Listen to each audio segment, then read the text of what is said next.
A break-in happens at 2 in the morning and all of a sudden I have to respond.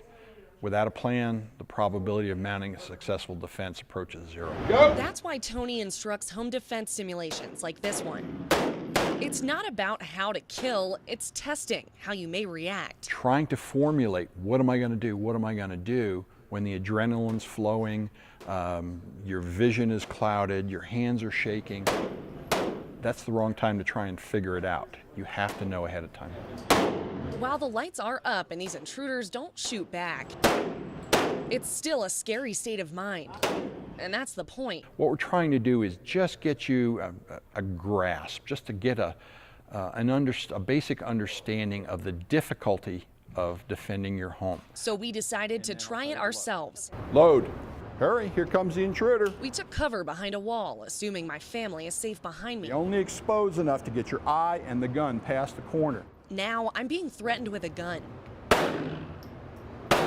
With this scenario, your accuracy drops 40 to 60%. We scared him a couple of times, but those are all good hits right there. It took a few shots to line him up thanks to my nerves. That's what we want to shoot for. But remember, in real life, he'd be moving. There's a lot to consider in the brief moments before you act. When you face that person, you're going to have to make a decision within just a few seconds. And when I say a few, I mean a few, like 3 to 5. They're going to move. You're going to have to determine whether they have a weapon, what their intent is.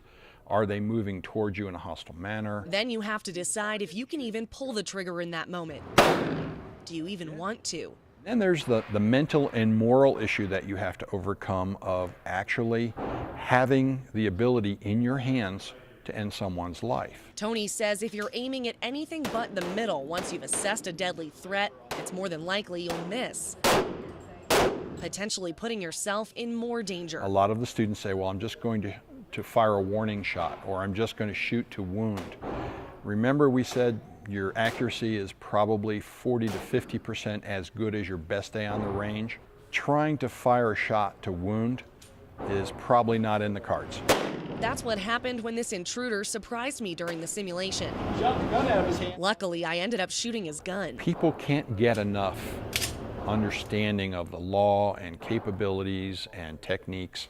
It just isn't that easy. That's what Tony says is so important, knowing how you'll react before it happens. So in that moment, you can decide if it's best for you to shoot or not shoot. Just getting people in the thought mode of what if this happened, what would I do? It's invaluable.